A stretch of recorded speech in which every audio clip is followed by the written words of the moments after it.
All right, so last time we started to study imperfect competition. We looked at the Cournot model, but the bigger theme is the study of how firms compete outside of the sort of easy cases that you study in 115. So outside of the example of monopoly, where there is only one firm and so there's not much competition, and outside the case of perfect competition, where there are so many firms, it's as if each firm is a price taker. All right? And we're going to continue with that today, and in fact, you're going to continue with it on into the homework. So last time, we looked at Cournot. That was the model we started with. We looked at two firms competing in quantities. And just to review a little bit what we did last time, the kind of exercise there. So I think, is this right? I think I probably went a little fast last time. I was kicking myself afterwards. I don't know, people can nod or shake their heads with it. I think I went a bit fast. So I'm sorry for that, but if there was a time to go too fast, it was probably last time, because it turns out this is something that's covered very well in the textbook. So it's covered in chapter 6 of the textbook. But the kind of exercise we did last time is a useful exercise for those of you who are econ majors. The way we solved that Cournot model was we did three kinds of things. We did something very nerdy, namely we just played with calculus and algebra. All right, that was mathy.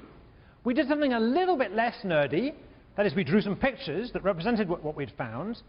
And we did a third thing, which was we tried to match this up to the economic intuition about monopoly and perfect competition and demand curves and so on. And this exercise of being able to work in these three different modes, economic intuition, graphs, and kind of nerdy high school math, is a lot of what we want to get you used to as economic majors, is to be able to translate easily between those. So again, I apologize for going too fast, but it's still a useful exercise, I think. So have a look at it in the book. Now back to the lessons and away from the nerdiness a second. What did we learn? Well, at the end of the day, we learned that in the Cournot equilibrium, things were, as we perhaps might have anticipated, things sat naturally between the extreme cases.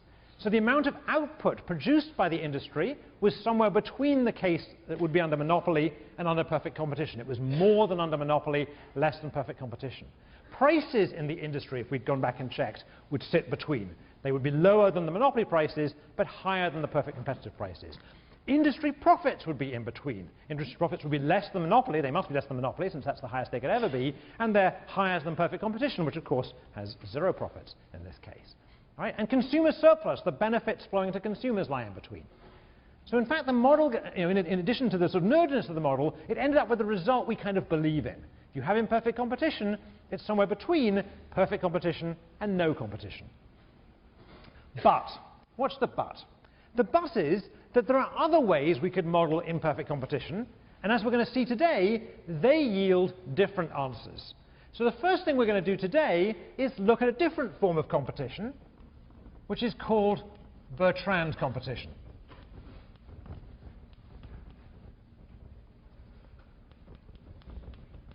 So Cournot was competing in quantities, and Bertrand is competing in prices. All right? And just a quick check, and this is not for the camera, how many of you have seen Bertrand competition before?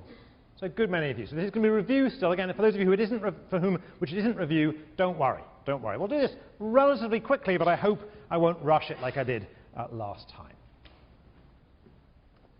If it's any consolation, when I feel I've rushed a lecture, I have a sleepless night. So if you had a sleepless night because you're worried about it, think of, I'm having a sleepless night too about that.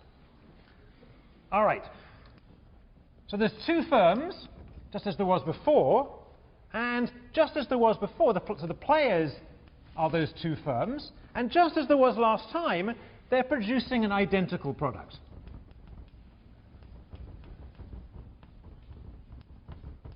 All right, so the products we mentioned last time were Coke and Pepsi, but you could think of other products that are pretty much identical. Right? And just as last time, we're going to assume that costs are constant marginal costs.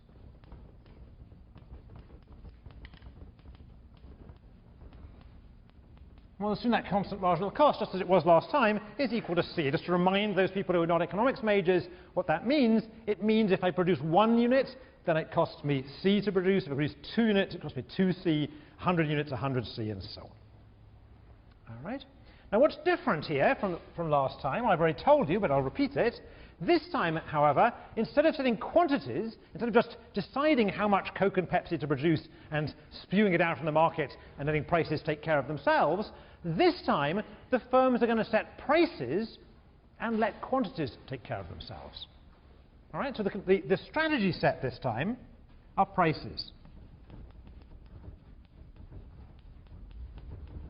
And again, so we don't get confused, normally we use S for strategy, but let's use P since they're prices. So they're going to be P1 will be the price of good 1, of firm 1, and P2 will be the price of firm 2.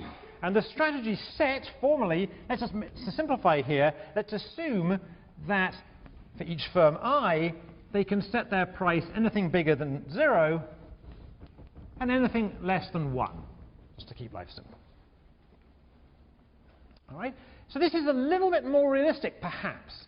Right? It's perhaps more realistic to think of firms actually thinking about what prices to set and then adjusting the quantities they actually ship based on demand. All right? It depends. I don't want to be too rigorous about that because you could imagine the other way around. But this, if you talk to managers, this sounds more realistic, at least for retail goods like Coke and Pepsi. All right. So we know how prices are set. They're set by the firms. So the next question is, where do the quantities come from? All right? So where do the quantities come from? And they're going to come from demand. And let me use a big Q of P, to be the total quantity produced, the total quantity demanded in the market.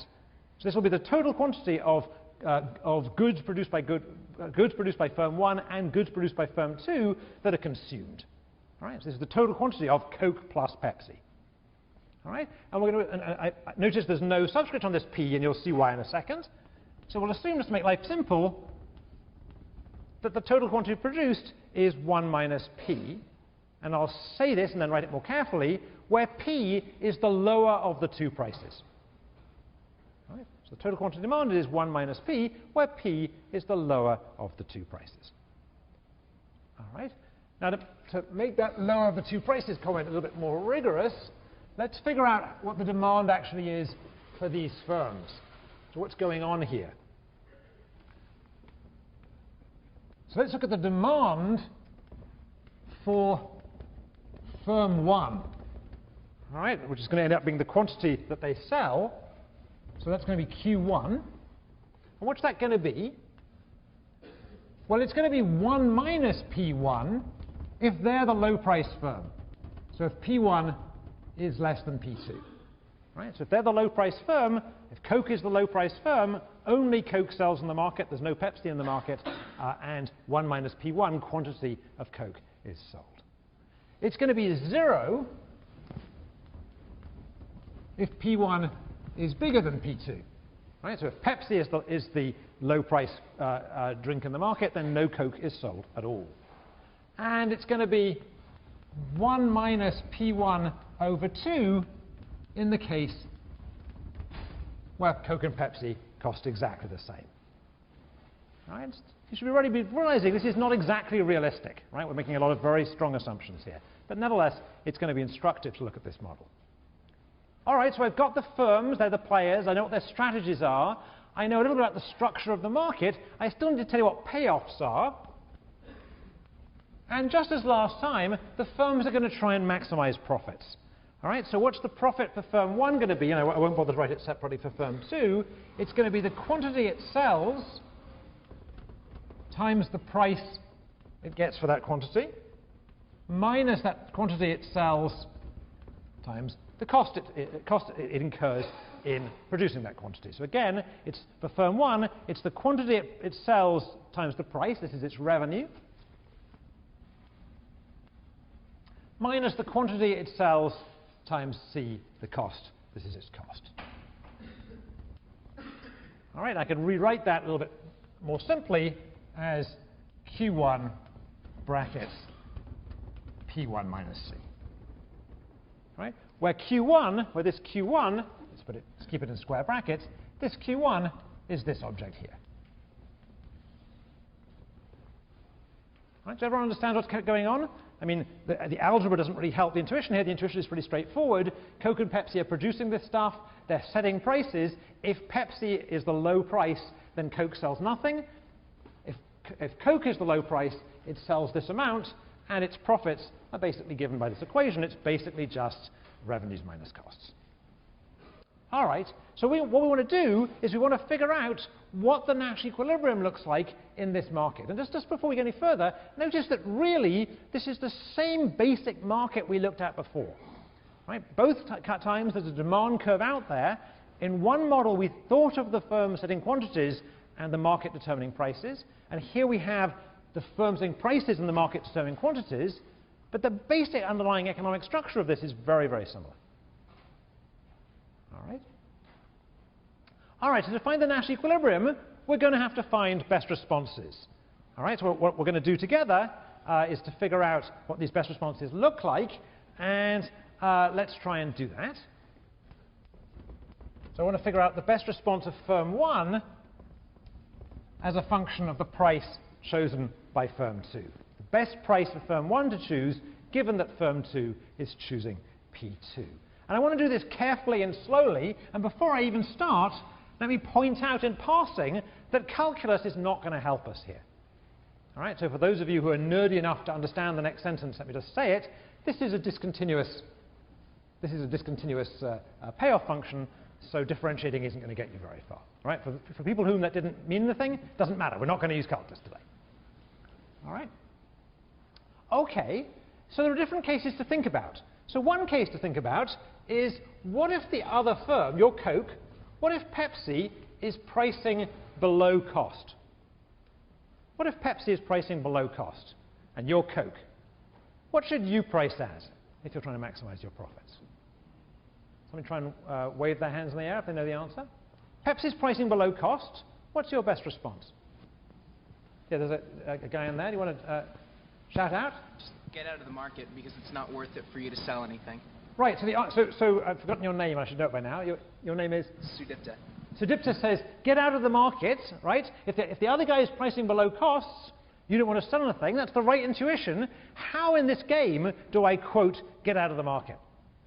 You're absolutely right. I don't want to be involved in this market if the other guy is selling below cost. How do I operationalize that in this game? How do I actually manage? There's somebody here. So just wait for the mic a second, and I've shouted out. You could set your price above his price. So the answer was set your price above his price. So the other guy is pricing below cost. The way in which I avoid making losses is to set my price above his price. Right, let's just make sure we understand this. If the other guy is selling below cost, the only way I can make any sales is to price below his price. I will then make sales, but each of those sales I'm making a loss on. I don't want to make losses, so I just, quote, get out of the market, and the way I, quote, get out of the market is by pricing above the other guy. All right, everyone understand that? All right? OK, so now, more interestingly, let me leave a little gap here. What if the other guy is pricing above costs? What do I want to do if the other guy is pricing above costs? Can you get the guy with the beard here? Shout it out, because remember, that mic isn't amplifying. You set price below his, but above or equal to cost. All right, so if the other guy is pricing above cost, I want to set prices below his so that I steal the whole of the market and make profits on those sales. So where is it? So suppose he's pricing at, we said the prices are between 0 and 1. Suppose he's pricing at 0.8. What would be a good price for me to set? Same guy, yeah? As a small amount below his price as you can do. A small amount below his price as I can. A small amount below his price as I can. So basically what I'm going to do here is I'm going to set my price to equal his price minus a little bit. And I'll use the letter epsilon to mean just a little bit. I'll just undercut him a little bit.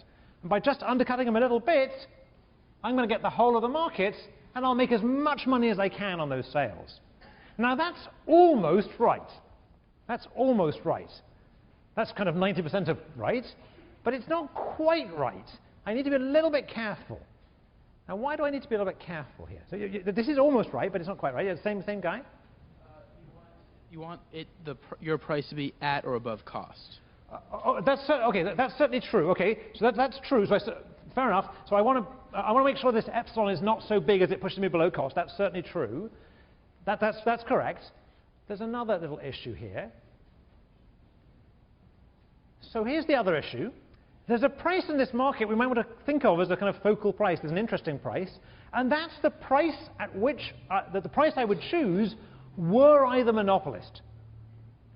Right? Suppose the other guy didn't exist. Suppose Pepsi didn't exist, so Coke has the whole market. Right? Then we would solve out this problem. We would solve out what the monopoly price is. That's an exercise you did in 115. All right. And notice that if Pepsi has priced above the monopoly price, right? Suppose Pepsi has priced this good so high that it's above the monopoly price, then as the gentleman said, I can capture the whole market by pricing just below Pepsi. However, then I have the whole market. It's as if I'm a monopolist, but suddenly I'm pricing above the monopoly price. That can't be right. Right? I never want to price above the monopoly price because I know the monopoly price, where I'm the monopolist, is the most profit I could ever make. Is that right?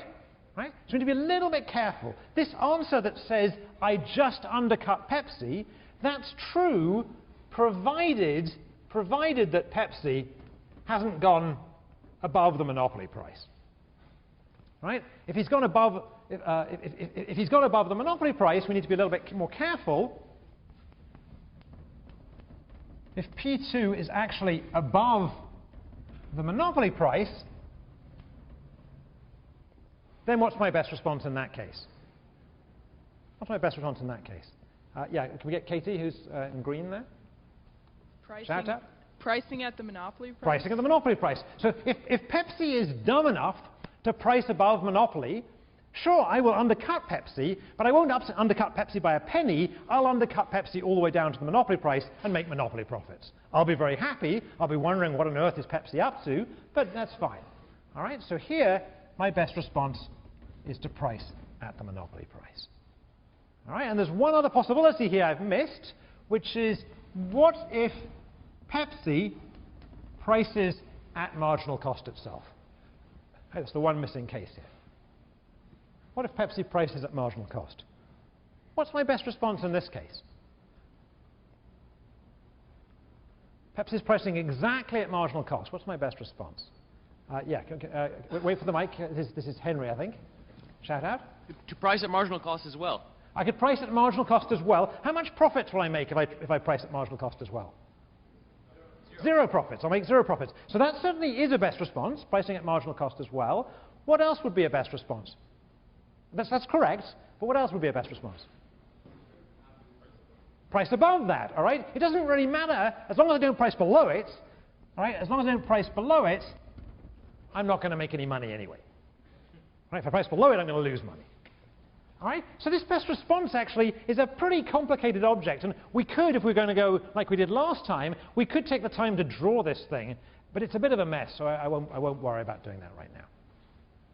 All right? So the best response is actually pretty complicated, even though the best response is pretty complicated, and by the way, obviously the things are symmetric for player 2, even though these best responses are pretty complicated, it turns out that there's only one Nash equilibrium in this game. What's the Nash equilibrium? Somebody, what's the Nash equilibrium? Raise your hand. All you guys, there's a huge number of hands who said they'd seen it before. So who saw this model before? Some fewer hands go up when they know there's a question coming, right? There's a different incentive, all right? Who remembers what the Nash equilibrium is? Yeah, there's a guy right by you there. At C. Shout that out, even I can't hear you. At C. At C, okay. So the Nash equilibrium here, the Nash equilibrium is for both firms to set their prices equal to marginal cost. And you can check that both firms are then playing a best response, so that's all right. If firm 2 is charging C, then a best response for firm 1 is to set, let's put the ones in here, is to set price equal to marginal cost. And if firm 1 is setting pricing at marginal cost, then conversely, a best response for firm 2 is to price at marginal cost. Right? Slightly harder exercise is to check that nothing else is in Nash equilibrium. Well, let's think about that for a second. Suppose firm 1 is pricing at marginal cost, and firm 2 is pricing at something higher, at C plus, I don't know, 3 epsilon, a little bit higher. All right, suppose firm 1 is pricing at marginal cost, and firm 2 is pricing at C plus 3 epsilon. Is this a Nash equilibrium? Let's think about firm 2 first of all. Is firm 2 playing a best response to firm 1? Is firm 2 playing a best response to firm 1? So I claim it is, right? Well, let's just check carefully. Firm 1 is pricing at marginal cost, right? The best response if the other guy is pricing at marginal cost is to price at marginal cost or above. And this is marginal cost or above, so this is a best response. So firm 2 is playing a best response. This is a best response for firm 2, given that P1 is at C. What's the problem here? Why is it, nevertheless, I claim this is not a Nash equilibrium. Why is it not a Nash equilibrium? Who has an incentive to deviate? So can we get the guy way at the back, way at the back by the door? Go ahead. Shout out. Firm 1's going to want to produce at C plus 2 epsilon. Exactly. This is not a best response. This is not a best response. And the reason is that the best response for firm 1, if firm 2 is charging C plus 3 little bits, is to price at C plus 2 little bits. Thank you. All right? So it turns out it's pretty easy to check that this is the only Nash equilibrium in the game. All right. Now, what's the lesson we want to draw from this? Well, as an exercise in game theory, that really wasn't very hard. All right? As an exercise in finding Nash equilibrium, by this stage in the course, most of you are looking at that saying, that wasn't hard. So what's the point here? The point is that in this game, in which firms competed in prices, even though there were only 2 firms in the market, right? Only 1 firm more than monopoly, right? We get a dramatically different result than we had last time. In particular, we find that prices in the market are equal to marginal cost. We find that profit in equilibrium is equal to what? 0. And we find there's lots of consumer surplus, because prices are really as low as they ever could be. In fact, the outcome here, this equilibrium here, is, for all intents and purposes, the same equilibrium we would have had there been thousands of firms in the market and had this been a perfectly competitive market. Right? So even though there's only 2 firms here, with price competition, identical products, we end up with an outcome that looks exactly like perfect competition, except for the fact there's only 2 firms. Right? So the outcome is like perfect competition, even though there's only 2 firms. That's a pretty surprising result. It would suggest, think about this as a policy thing. So if you believe this model, if you think this is really an accurate model of society, and you're a regulator working in the Department of Justice, or you're a judge trying to judge some monopoly case, or you're a commissioner on the European Court, or whatever, trying to judge some competition case, all you'd worry about is getting 1 competitor in each market, 2 firms in each market, and you'd be done. Right? You wouldn't worry about entry beyond 2. All right? Now, my guess is we don't believe that. We don't believe that. All right? We'll come back to that in a second, but let me make a different remark before we get there. Is that me doing that? Let me move this down. All right. Still doing it, OK. It's probably the wire. Sorry. Check the belt pack on the room microphone, which is... Yeah. Let me just remove it and I'll shout. Okay, I'm going to shout now. Can people still hear me? Can people still hear me? Yep, okay, thank you. All right, so we'll have to turn down the other mic a bit. All right. So another thing to remark here is even though we looked at essentially the same market as we looked at last time, and we didn't make any really significant change. We just said, instead of thinking of them pricing in, setting quantities, think of them setting prices. These were just thought experiments. We ended up with a radically different outcome. All right, so another lesson here is the same setting as last time, as Cournot, but with a different strategy set, a different way of thinking about what they're doing, led to a very different outcome.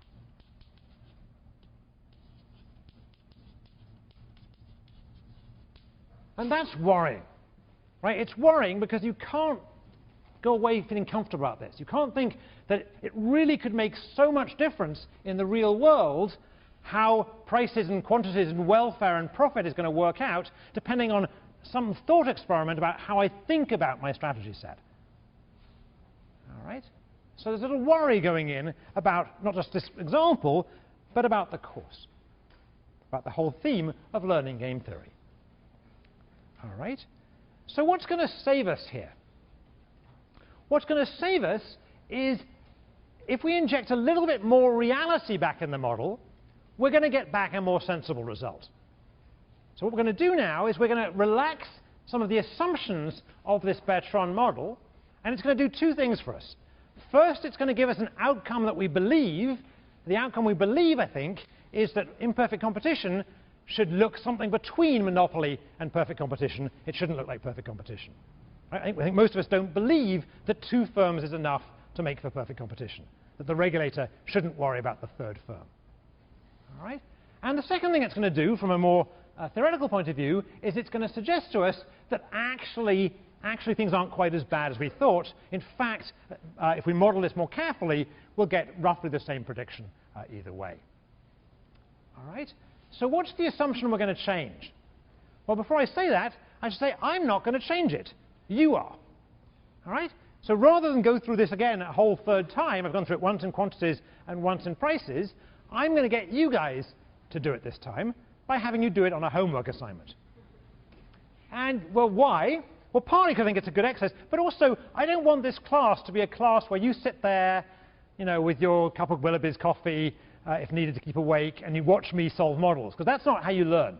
What I want this class to be is a class where at least sometimes, like in this homework assignment, I set up a model for you, or sort of set up the story for you, and then you have to actually figure out how do I set this up properly and how do I solve it out.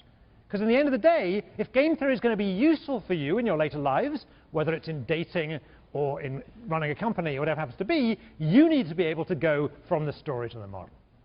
All right, having said that, I'll tell you what the homework assignment is going to be about. The assumption we're going to change is the idea that products are identical. Right, so we're going to look at a case. I use a new board. Where products are differentiated.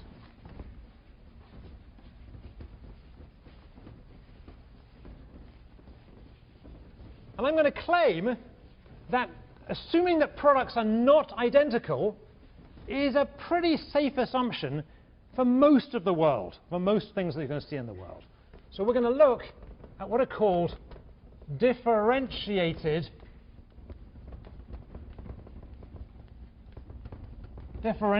products.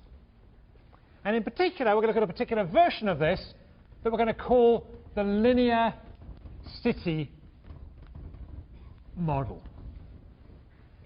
All right, so what do I mean by products being differentiated? So I started off with an example that's pretty bad for this story, namely Coke and Pepsi. Now, be honest, how many of you in a blind taste test can taste the difference between ordinary Coke and ordinary Pepsi? Oh, quite a few. OK, that's good for my case, right? So a number of you think those are different products, right? So a number of you, even if their price was just a tiny bit different, might have a preference for one rather than the other. So without getting in trouble by putting the camera on you, how many of you would have a preference? If the prices were essentially the same, how many of you would have a strict preference for Pepsi? And how many would have a strict preference for Coke? And how many would have a strict preference for Diet Coke? That's amazing. That stuff's... Oh, never mind. OK. OK, but you're making my point. The point I'm trying to make is products are not identical. All right? Products are not identical. OK? For the most part, there's a little bit of difference between products, and that's actually going to... if we inject that little bit of realism into the world, it's actually going to help us. So what would we like? We'd like a model in which firms set prices. Because for the most part, we think firms do set prices, not quantities. Not always, but for the most part.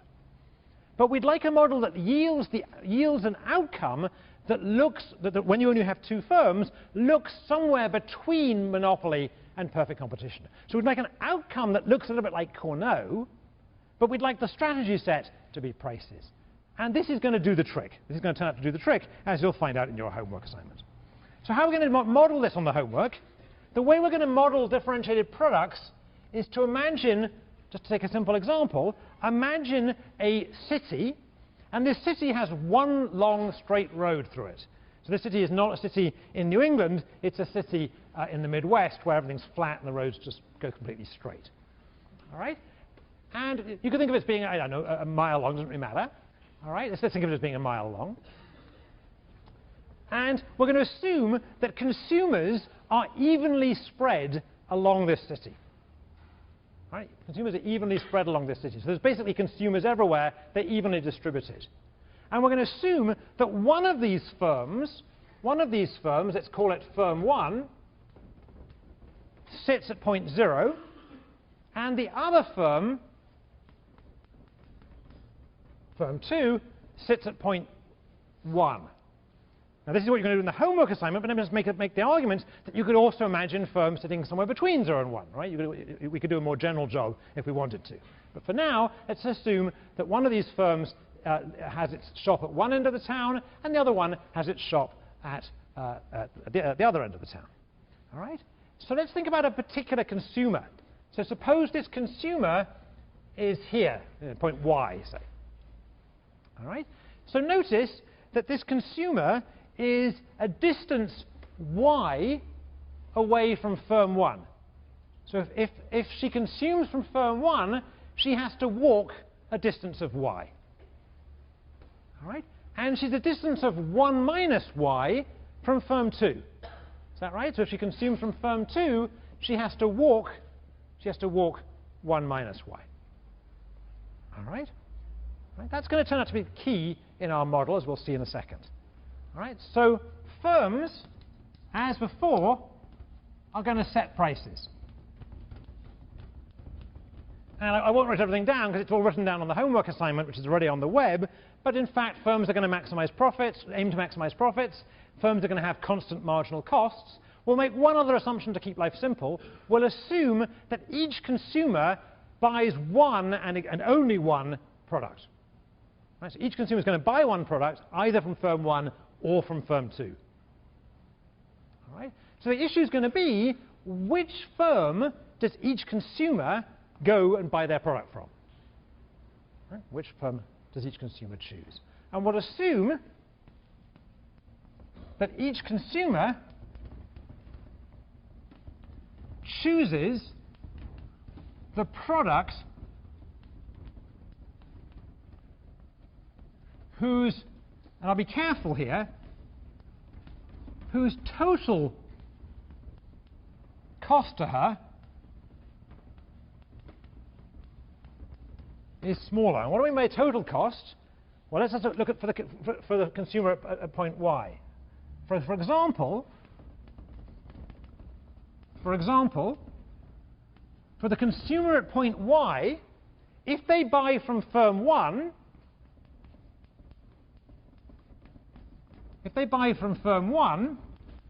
then they pay the price, P1, which is set by firm 1, but they also have to pay a transport cost, the cost to them of having to walk all the way there and walk all the way back. All right? And we'll give a name to that transport cost. We'll say it's T y squared. Right? So y is the distance they have to travel, right? And ty squared is their transport cost. Right, so this object here we could think of as a transport cost. Right? If the same consumer buys from firm 2, she pays P2 plus T times, again, the distance squared, so that's going to be 1 minus y squared. And once again, this last term is a transport cost. All right? Right, notice that these transport costs go up in the distance you have to travel, and they go up pretty fast. They go up at rate squared. All right? So what you're going to do on the homework assignment is solve out this market. You're going to assume that firms set prices to maximize profits. You're going to know what firms' costs are. You're going to work out what firms' demands are going to look like for each possible prices they could set. And you're going to solve out the whole Nash equilibrium. And then we're going to look at that Nash equilibrium, and you're going to think, how does that compare to what I saw in the Cournot case and so on? All right? So that's on the homework assignment.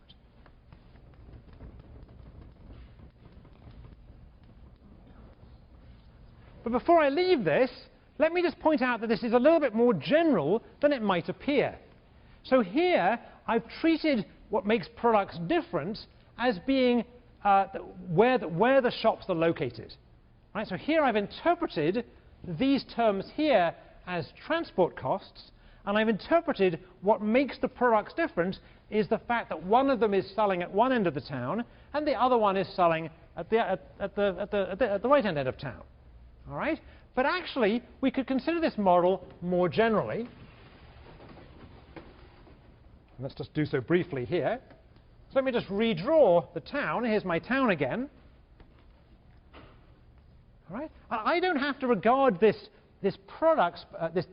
line as being distance along the high street of the town.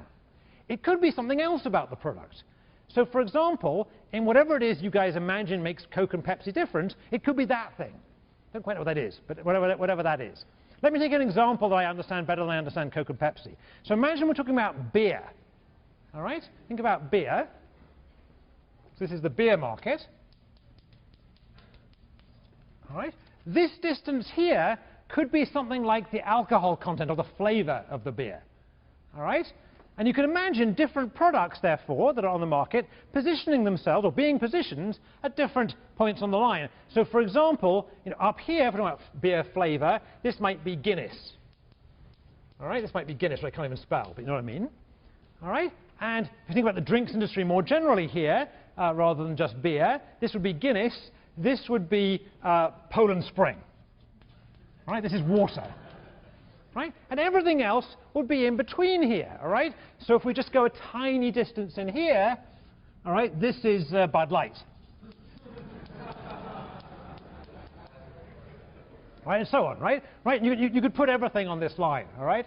I think there may be. I'm not really allowed to do this on this model. The one thing I can't do is the truth is Bud Light might be down here somewhere, but we're not allowed to do that. All right?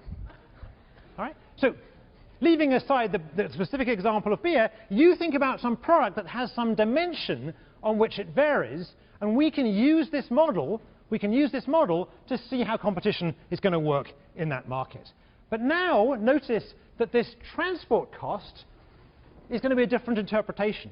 Now, instead of being the cost of traveling that distance to go and buy the product, what's it going to be? It's going to be that if my preferred beer flavor is here, say, this is me, my preferred beer flavor is here, then if I end up having to consume Guinness, I have to pay the price of Guinness, and I also incur some costs because Guinness isn't the perfect beer for me. It's a little bit too strong. All right? And if I consume Bud Light, then I have to pay for the Bud Light. I think typically costs less. The raw price is less than Guinness, but I also pay an additional cost from the fact that the Bud Light, when I drink it, causes me disutility. We put that politely like that. All right? All right? All right? So basically, that transport cost is now the lack of pleasure caused by drinking a product that isn't perfect for me. All right? Does everyone understand the story here? All right? So you're going to figure out what happens in this story very generally, well, not very generally, in the particular case, actually, on the homework assignment, but I want you to understand that there's this much more general story underlying this, and this is a pretty good model of how, of a lot of markets. It's a kind of model that you'd see again if you went on to graduate school. All right. Now I want to spend the rest of today doing something quite different. But you'll see it isn't all that different. I'm going to go away from studying imperfect competition and go back and visit something we studied almost the first day, or maybe the second day, and that's elections. I want to go back to elections, and why do I want to go back at this point? Well, one reason I want to go back is you'll notice I've been putting up these lines on the board, and when we visited elections on the second day, we said that you could think of that line on the board as being not just left-wing, right-wing politics, but also some dimension of product. So I want to go back again. Now we're considering the line on the board as being flavor in beer or location in a town. And I want to go back to politics now and go back to the interpretation we started with so that left and right will end up being left-wing politics versus right-wing politics. All right? So I'm going to take the same basic idea back to the politics model. And we'll spend the rest of today in politics. So we're going to be doing political science, or political science as it meets game theory, for the rest of the day. We're going to study something called the candidate-voter model. Candidate-voter model. Right? And this model is going to look a lot like the models we looked at already a few weeks ago. In particular, as advertised, there will be a line, and this line will go from 0 to 1, and the left-hand side of this line will represent the left wing, and the right-hand side of the line will represent the right wing. So that's the same as before. And as before, as in the Downs or Hotelling model we discussed already a few weeks ago, we're going to assume that voters are evenly spread along the line. All right, so we're going to assume even distribution of voters on the line. And we're also going to assume, just as we did last time, that voters are going to vote for the closest candidate.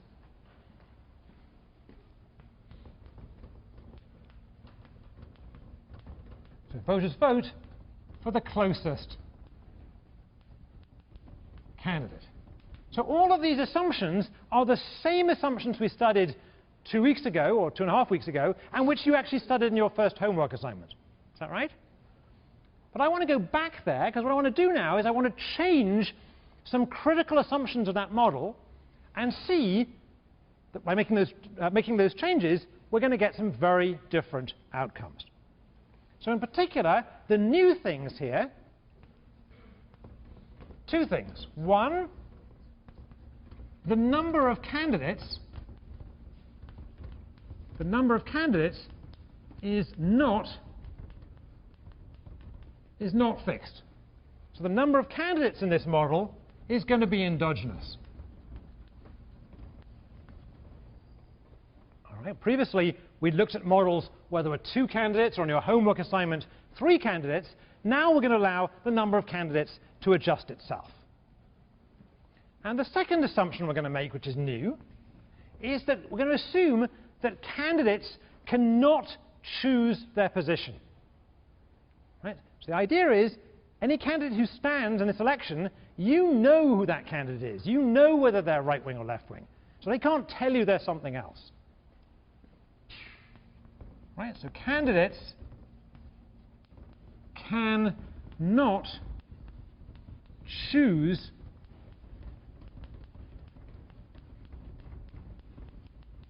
their position. All right?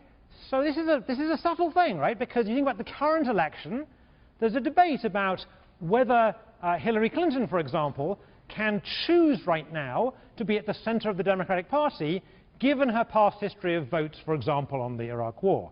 Or on the other side, there's a debate about whether Mitt Romney can choose to be, I guess he's trying to choose himself to be on the right-hand wing of the Republican Party, given he has a record of government as being governor of Massachusetts when he provided state health care, for example. All right? So it's quite difficult in the real world for candidates to position themselves. Voters tend to know that those candidates have track records. That's something we mentioned already 2 weeks ago. We're going to take that as fixed now. We're going to assume you know who these candidates are. All right? So what are we actually going to assume? We're going to assume that each voter in the model is a potential candidate. So this is, I think, a nice idealized version of American politics. Each of you who is above 18 and is an American citizen and was born in America, and maybe you have to be more than above 18, above whatever it is, whatever the rule is, whatever the Constitution says, each of you can potentially stand up now and say you're going to run for president. Right? I'm guessing all of you are ruled out by age, actually. There's some rule in the Constitution, but never mind, let's pretend that's not there. Right? So the idea of the model is each voter is a potential candidate. All right? That's a very appealing assumption, I think, in a democracy.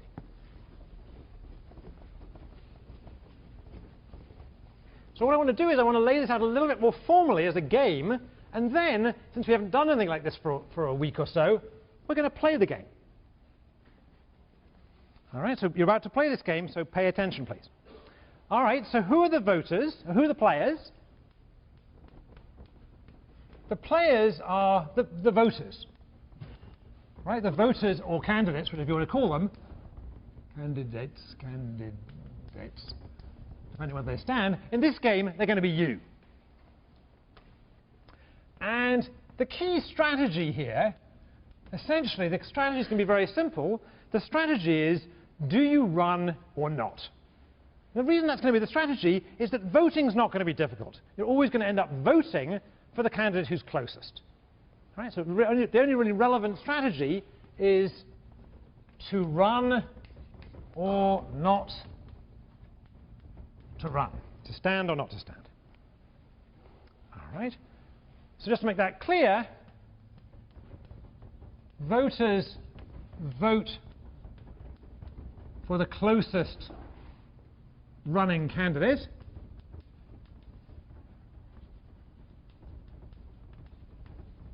First. And second, what does it mean to win? We'll assume that we're in a plurality election here. So the winner is the person who gets a plurality. You win if you get the most votes, in other words. You win if you get the most votes. And we'll assume that if there's a tie, that we flip a fair coin or a Supreme Court judge, whatever you want to take it, whichever. Right? So flip if tie.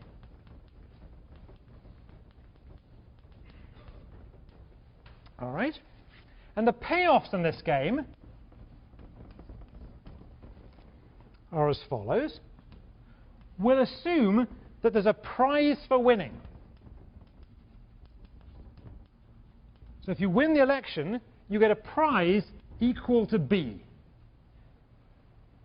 All right? We'll also assume that there's a cost of running.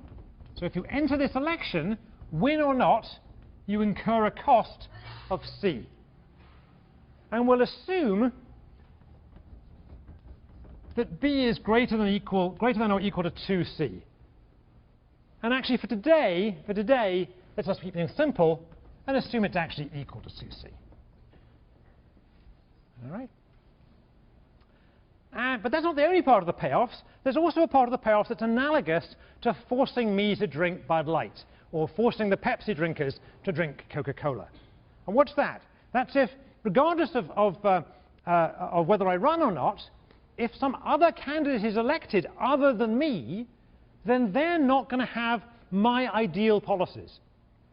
All right? So it's going to cause me unhappiness, it's going to cause me disutility, having a candidate win who's far away from me. All right? So there's going to be an extra thing, and So if your position is x, if you are at x on that line, and the winner of the election is at y, then you pay a cost of minus x minus y, the absolute distance between you and the winning candidate. So again, if you're at x and the winner's at y, it hurts you minus the distance between x and y in terms of your unhappiness at having a winner who's far away from you winning. So let's do an example.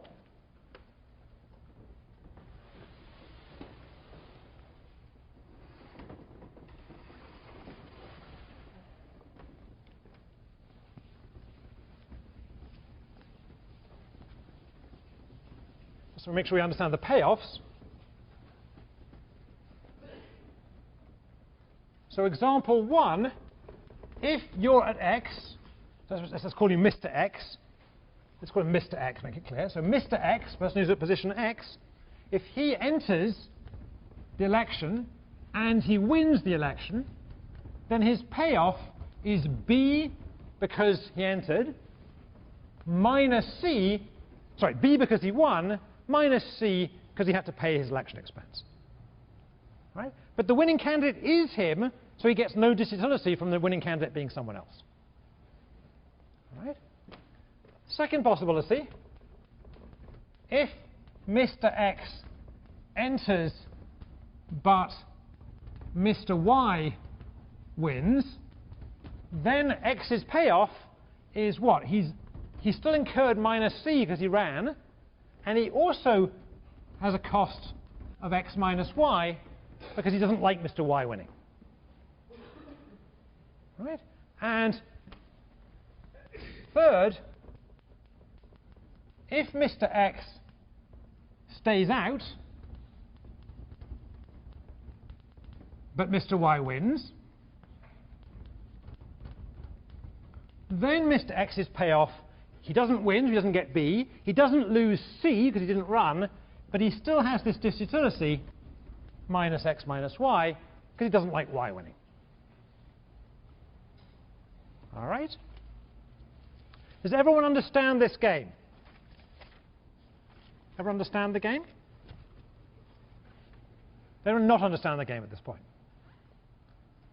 All right, so in principle, we could play this with the whole class, but let's single out a particular row of the class. So I'm going to come down here, and I guess eventually, well, I'll grab it in a minute. All right, so I'm going to use this row, I think. This row, OK? This row. Just everyone in this row stand up a second. Okay. And this row stand up. All right. This is the row of potential voters. Sorry, they're the voters. They're also the potential candidates. All right. So we need to have a convention here, whether we're viewing this from the perspective of people behind them or people in front of them. Let's view it from the perspective of people in front of them. Oh, I got an R. OK, I'll do the other way around. People from behind them have the perspective. OK. So this gentleman here, whose name is Andy, thank you. So Andy is our crazy right-wing guy. All right. And Sudipto is our crazy left-wing guy. Right, and everyone else is in between. There's 1, 2, 3, 4, 5, 6, 7, 8, 9, 10, 11, 12, 13, 14, 15, 16 people here. Let me add, make it 17 people so we have an odd number. So go and sit in that row. Yeah. Let's go sit somewhere there. OK, now we have 17 people. It's a bit easier. All right. Just want to avoid obvious ties. OK. All right. So how's this going to work? Everybody sit down again, but don't keep your books handy because this is going to be pretty aerobic. All right? So these are the potential voters, and each of them is in the position that Fred Thompson was in 2 weeks ago in the Republican primary when he's deciding whether to run or not. All right? But in the real world, that's a sequential game. People decide to run in some order. We're going to assume this is all simultaneous. All right? So what we're going to do is we're going to hold essentially this game. Right? We're going to ask everybody in this row, right, whether they want to enter or not. Let's make some real numbers. So let's assume that B is equal to $2, so the spoils of government are $2, and entering costs you $1, so C is $1. And we'll assume that the amount of disutility you get from being far away from the winner is 1/17 of the each place is worth 1/17 of a dollar. All right, everyone understand? So whatever 1/17 of a dollar, roughly 5 cents, for each position away. Okay, everyone understand in this row what we're doing? I'm not getting any nods. You guys over here, you understand what we're doing? All right. So on the count of three, anybody who's entering this election is going to stand up. Ready? 1, 2. Okay, what? That's the opposite of what's happening with the Florida primary. Yeah. Question. I'm sorry. Go ahead. Stands up on the kind of You guys have to decide whether you, okay, so if you're running, you stand up. Okay, if you're standing, you stand. All right, if you're standing, you stand. All right, let's try again. 1, 2, 3. Come on. All right, stay standing, stay standing. And I'll come around a second. All right, so here's our election, and it's between which way do we do it? This is our left-wing candidate. This is our moderate left-wing candidate, whose name is Alex. And our kind of centrist candidate, maybe even the centrist candidate, whose name is Beatrice. All right. So this is the election. Who's going to win this election? Right? Beatrice is going to win this election, right? Let's just check that. Beatrice is going to get, for me too, Beatrice is going to get all of these right-wing votes, right? Beatrice is also going to get 1.5 of the votes in the middle, so what, right? So this vote and half the Pearson guy's vote, right? And I've forgotten your name already again. And Alex is going to get all the left-wing votes, but there aren't enough left-wing votes here, right? So Beatrice is going to win. All right, so Beatrice won this election. Is this array a Nash equilibrium? Is this an equilibrium? How do we know it's not an equilibrium? Katie, how do we know this is not an equilibrium? Wait for the mic. How do we know this is not an equilibrium? Because Alex's best response to her running is to not run. Absolutely. So Alex ended up with a payoff of what? Alex ended up with a payoff of minus C, actually more than that, minus C minus the distance between him and Beatrice, so that's another $1, 5 cents, 10 cents, 15 cents, 20 cents, whatever it is, right? And he would have done better not to run. If he hadn't run, Beatrice would still have won. It would have still cost him the 20 cents of unhappiness at Beatrice winning, but at least he'd have saved himself the C of running. Everyone see that? Let's try it again, okay? Okay, same row, but don't hesitate so much this time, right? Count of 3, you've got to just go or not. Everybody in this row close their eyes. So you can't look around you. Close your eyes. We can do all sorts of nasty things. Close your eyes. All right? Mercy, you're still in this row, okay? All right. So, ready? All right. So, 1, 2, 3. All right, you can open your eyes again. All right, so now what happened? We end up with 2 centrist candidates. Let's see what happened. So we have Beatrice, and your name is? Claire-Elise. All right, and Claire-Elise is going to get her own vote plus 1, 2, 3, 4, 5, 6, 7, 8 votes. And Beatrice is getting 1, 2, 3, 4, 5, 6, 7. How did I end up with 8? I had an odd number. 1, 2, 3, 4, 5, 6, 7. It must have been a number 4. Okay, so Claire-Elise is going to win this election, all right, because you've got 1 more vote. Now here we ended up with 2 centrist candidates, which is a result pretty close to what we saw in the hoteling model. Is that right? Is this an equilibrium? Let's check I counted right. 1, 2, 3, 4, 5, 6, 7, 8. And so 1, 2, 3, 4, 5, 6, 7. I guess they do count right. So Claire-Elise turned out to win this. I counted that correct. Oh, no, there's another vote hidden behind that. I didn't see you. I didn't. Yeah, okay, so let's just try again. So 1, 2, 3, 4, 5, 6, 7, 8. I apologize. Beatrice won this election. I apologize. Beatrice won this election. All right. Is this an equilibrium? How do we know this isn't an equilibrium? Because Claire-Elise would rather not have run. Is that right? All right, let's try once more. All right, down again. Close your eyes again. Let's just to keep life interesting, let's switch to this row. Can we switch to this row, okay? All right, so this is our row now.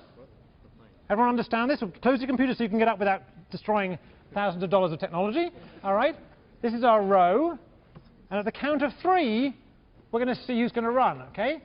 Everyone understand the game? All right? Close your eyes. Close your eyes, madam. 1, 2, 3. All right? All right. So, OK, so it's obvious he's going to win this election. Is that right? All right? And just ask the question, is this an equilibrium? Is this an equilibrium? Is he in the, let's count. 1, 2, 3, 4, 5, 6, 7, 8, 9. He's going to get 10 votes. There are 10 votes, including himself, there are 10 votes here. I can't count correctly. 1, 2, 3, 4, 5, 6. Is he actually the center guy here? I don't think he is the center guy here. All right? So I claim, if I've counted correctly, that this actually isn't an equilibrium. Right? Who can deviate and do better here? Yeah, this guy. Stand up a second. Whose name is? John. So had John entered, if I've counted correctly, let's pretend I have, John would actually have won this election, because John is actually further to the center. All right? All right? OK. So thanks for a second, guys. I'll come back to this in a second. All right? All right. Let's try and figure out how to analyze this game. We've played it 3 times. Let's try and figure out what the equilibria look like in this game. Right? This game is going on more or less right now in the primaries. Well, I guess the entry stage of it is gone now. All right. So first of all, is there a Nash equilibrium in which no candidates stand? Is there a Nash equilibrium in which nobody stands? No. How do we know that's not a Nash equilibrium? Somebody? Somebody? Yeah. How do we know that's not a Nash equilibrium? Shout it out. Because then somebody's definitely better off by standing up. Right. If nobody stands, each and every possible candidate would do better individually. So any particular voter would do better standing. They would win the election. Is that right? All right. So clearly it's not an equilibrium for nobody to stand. That's good, because we don't see that very often. All right. Is there a Nash equilibrium in which one and only one candidate stands? Yeah, so if they're directly in the center. All right. So given that we chose an odd number of people in the row, if exactly one candidate stands and that candidate is the center candidate, then that's an equilibrium. How do we know that's an equilibrium? Somebody give me the argument why that's an equilibrium. So it's in fact a correct guess, but how do we know that's an equilibrium? That's the guess part. How do we check that's an equilibrium? Yeah, Clarice. Shout out. Okay. If anybody on either side of them chose to run, they would lose. They would lose, exactly. So if anybody on either side of them runs, right, that person would simply lose. It wouldn't make any difference to the outcome. Right? If a person on the right stood, so let's just try it again. So we figured out that, that if Beatrice stands up a second, right? So here's our potential equilibrium with just Beatrice standing, right? And if somebody to the, which way are we doing it? If somebody to the right of Beatrice was to stand, so madam, if you stand a second, and your name is? Stacey. So Stacey stands, it doesn't make any difference, she just loses. Beatrice wins anyway, it just costs Beatrice some money. Right? And conversely, if Beatrice doesn't stand, and sit again a second, and the woman who's run in from the side there, so sit down a second, Stacey, and if this person stands, and your name is, if Sarah stands, it doesn't help Sarah at all, she just loses. Is that right? So there is an equilibrium with exactly one candidate, the center candidate. Now that's looking a little bit like the median voter model. Right? It says there is an equilibrium with only one candidate standing, and that candidate would be the median candidate. Right? Just like it was in the model we saw on your homework assignment and also in class. However, we're not done yet. There could be other equilibria. There could be other equilibria. All right? So let's just try and think about whether there are other equilibria. So for example, suppose now, just to make life a little bit more interesting, suppose that the voters were actually 2 rows, and just allow me the suspension of disbelief that these rows have the same number of people in them. I know they don't really. All right? So now what I want you to think of is at every political position, there are 2 voters and hence 2 possible candidates. Right? There's two people at every position. These two people are at this position. These two people are at this position. Right? Everyone understand that? Let's assume that the rows are the same, even though they're not. And let's examine the following thing. Suppose Beatrice stands again. Sorry, Beatrice. And the gentleman in front of her, whose name is Robert, stands as well. So stand a second. All right? So now we have two candidates standing who are identical. Politically, they're identical. Right? They're right on top of each other. All right? Now, is that an equilibrium? Is that an equilibrium? After all, I mean, that looks a lot like the down to telling model, right? We've got two candidates exactly at the middle. Is that an equilibrium? Let me try the guy up here. No, because if someone on either side of them were to stand up, that person on the side would win. Good, good. This can't be an equilibrium, because look what happens if Claire-Elise stands a second. All right? Claire-Elise is going to win all of the right-wing votes, right, ranging from crazy to moderate, right? And these guys are going to split the left-wing votes, right? So the total sum of right-wing votes is going to beat out half of the left-wing votes. All right? All right? So it can't be an equilibrium. The exact prediction of the Downs model, two guys right on top of each other, is not an equilibrium. Sit down again, guys. All right? All right. Let's go back to one row again, because it's easy to work with. All right. Let's try a slightly different pattern. So suppose, assuming I counted right, suppose that the following candidates enter. So Claire-Elise enters. And I'm sorry, I don't know your name. Jean enters. So let's have a look at this array. All right? And assume I got it right and Beatrice is actually the center. All right? Now, is that an equilibrium? Is that an equilibrium? Who thinks that is an equilibrium? Who thinks it's not an equilibrium? Who's waiting to see how other people vote? Well, let's check. Let's check. All right? So there's three possible types of deviation here that we need to check. We need to check another entrant from the outside, left wing or right wing. We need to check another entrant in the middle. Well, there is only one possible one there. And there's a third kind of deviation we should check. What's the third type of deviation? One of these might choose not to run. One of you might might choose not to run. Let's do them in turn. So suppose that we consider a deviation in which, and again I've forgotten your name, in which Stacy stands as well. Stacy, just stand a second. All right? So is this a profitable deviation for Stacy? No, it's not, right? It's not. Why isn't it a profitable deviation for Stacy? So two reasons. Hang on, stay up there a second. One is that she loses. Right? She's not going to win this election by standing. But there's a second reason why this is a really bad deviation. Why is it? What's the second reason? Yes, sir. The winner is going to be farther away from her. Good. Good. So by standing, not only does she not win the election, but she actually causes the election to be won for sure by Jean, who's further away from her. That's right? So Stacey's going to pick up the right-wing votes. She's going to split the crazy right-wing votes she's going to pick up. The moderate right-wing votes she's going to split with Claire-Elise. Right? And Jean's going to have all the left-wing votes, extreme and moderate. And so from Stacey's point of view, this is a double bad. She doesn't get to be president, sorry, and you end up with a left-wing president which you didn't like. Right? Everyone see that? So clearly that's not, thank you, that's not a profitable deviation. Hang on, wait, you guys. And it's also not a profitable deviation for people on the left. Hang on a second. All right? So I think it's probably obvious why it's not a good strategy for Beatrice to enter here. If Beatrice enters, she loses. Right? Everyone can see that. The person in the middle, if they enter here, loses, so they're not going to want to enter.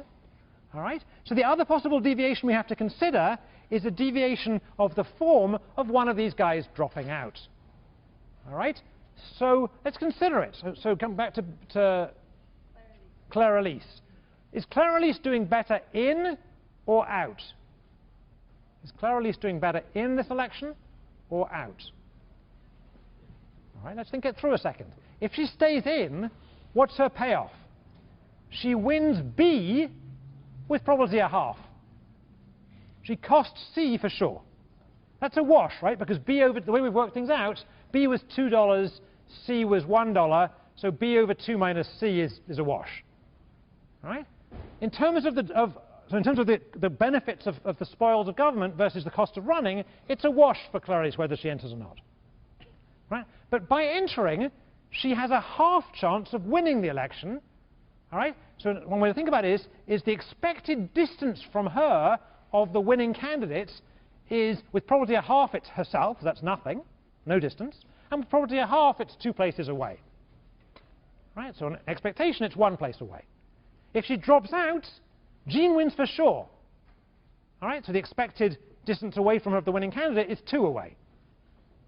All right? Just to say it again. So the cost and direct benefits of government are a wash for her. But by dropping out, she ensures that somebody further away from her wins for sure. That's bad, so she's going to stay in. And the same argument goes the other way. So this is an equilibrium. Now, we're not done, and of course, we're out of time. So what are we going to do when we come back next week? What are we going to do? Don't pack up yet. What are we going to do? We're going to come back to this row, and we're going to figure out not just this equilibrium, but all equilibria. Before you go, though, let's just think about it a second, so you can think about it and talk about it at home. So what we just saw was an election in which we saw 2 candidates, Jean and Clarice, who both stood very close to each other. But a different question is, hang on before you go, stand up my very left-wing guy. Yeah, Sadipta, way at the end, way there. Yep, up. Yep, and stand up my very right-wing guy. Here's a candidate, here's an outcome with 2 entrants in it, an extreme right-wing guy and an extreme left-wing guy. Is that an equilibrium? Think about it until we come back on Monday.